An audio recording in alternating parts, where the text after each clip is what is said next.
सभी मीडिया के साथियों का बहुत बहुत शुक्रिया। आज आपके डोडा ज़िला हेडक्वार्टर पे कांग्रेस ने 2-3 मुद्दों पे एहतजाज किया। पूरे देश व्यापी एहतजाज है ये, और हम नेशनल लीडरशिप की क़यादत में और स्टेट लीडरशिप करा साहब की हिदायत पे आज आपके ज़िला हेडक्वार्टर में एक तो इंडो यूएस ट्रेड डील जो है और उसके ख़िलाफ़ एहतजाज है, और ईरान पे जो इजराइल और अमेरिका का अटैक हुआ उसके ख़िलाफ़ एहतजाज है। हम मरकज़ी सरकार से कांग्रेस 2-3 सवालात पूछती है आपके माध्यम से। इंडो यूएस ट्रेड डील आपने किस दबाव के नीचे की, देश को बताएं। आपने इस डील से क्या साबित करना चाहते हैं? अमेरिका की चीज़ें हिंदुस्तान की मार्केट में बगैर टैक्स के आएंगी, यानी वो सस्ते दामों पे आएंगी, और हिंदुस्तान की चीज़ें जब अमेरिका की मार्केट में जाएंगी तो उन पर टैक्स लगाया जाएगा। देश को बताएं कि आप देश को किस तरफ लेना चाहते हैं।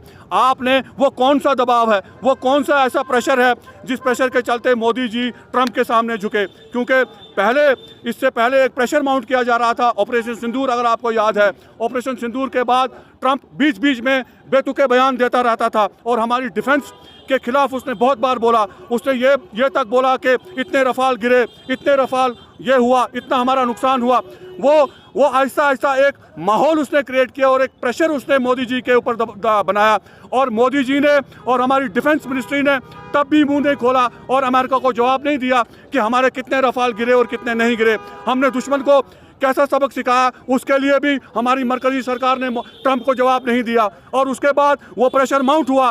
ट्रंप ने हिंदुस्तानी सरकार का और मोदी जी का शायद वजन माप लिया कि ये किस कद के और किस वजन के मालिक हैं, और उसके बाद ये एप्स्टीन फाइल्स का जिक्र आया। हमारे पेट्रोलियम मंत्री हरदीप सिंह पुरी जी का नाम एप्स्टीन फाइल्स में आया।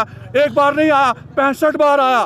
65 टाइम्स जो है वो हरदीप सिंह पुरी जी का नाम जो है एप्स्टीन फाइल्स में आया है, और उसके बाद अडानी जी का नाम उसमें आया है। तो ये सारी चीज़ें जो हैं ये एक ऐसा जमावड़ा बनाती हैं, ऐसा एक प्रेशर क्रिएट करती हैं हमारे पीएम पे।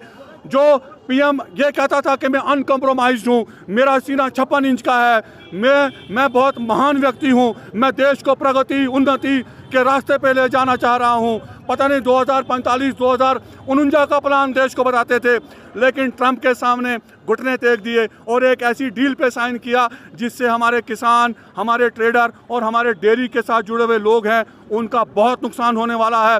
हिंदुस्तान की मईशत को इस ट्रेड डील से नुकसान होने वाला है। उदाहरण के तौर पे अमेरिका का सेब यहाँ बगैर टैक्स के जब आपके डोडा की इस रेडी पे बिकेगा तो वो आपके कश्मीर के सेब से सस्ता बिकेगा। अब आप ही ये बताएं, अब आप ही इस बात का फैसला करें कि लोग अमेरिका का सेब लेंगे या कश्मीर या डोडा का सेब लेंगे। तो ये देश के लिए ये कौन सी नीति मोदी जी अपना रहे हैं? देश आज जानना चाह रहा है। अपोजिशन आपसे ये सवाल पूछ रही है कि देश को बताएं, और पार्लियामेंट में इस बात की बहस की जाए कि ये ट्रेड डील आपने किन बुनियादों के चलते की। और आप एक जॉइंट पार्लियामेंट्री कमेटी, कांग्रेस आज की डेट में ये डिमांड करती है मरकज़ी सरकार से कि इस ट्रेड डील के ऊपर बात होनी चाहिए पार्लियामेंट में।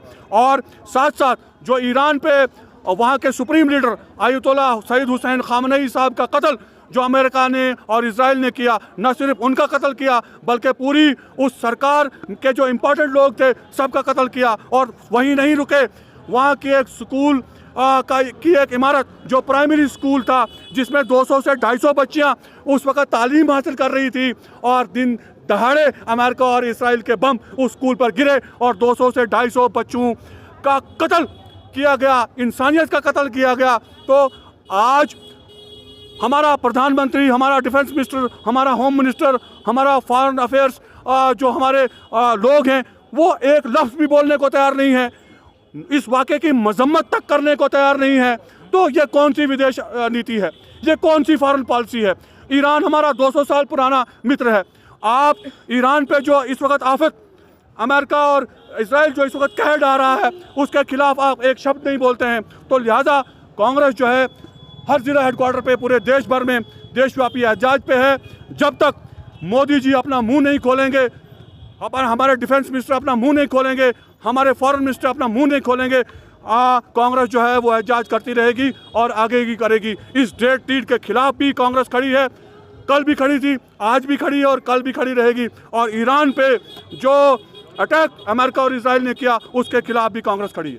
भाईजान, आप न्यूट्रल, ये कोई बायलैटरल क्रिकेट सीरीज़ नहीं हो रही है, ये कोई फुटबॉल का मैच या क्रिकेट का मैच नहीं हो रहा है कि हम फ्रेंडली एटमॉस्फेयर क्रिएट करें। एक मुल्क में इंसानी जानों का कत्ल किया जा रहा है, खून बहाया जा रहा है, बच्चियों का कत्ल किया जा रहा है, वहाँ 4 से 5 हज़ार लोग अब तक मारे गए, जिनोसाइड हो रहा है। और ईरान भी हमारा मित्र है, ये मत भूलिए आप, 200 साल पुराना मित्र है ईरान हमारा। वाजपेयी जी का दौर उठा के लिए देख लीजिए कि ईरान के साथ हमारे क्या सिफारती ताल्लुकात थे।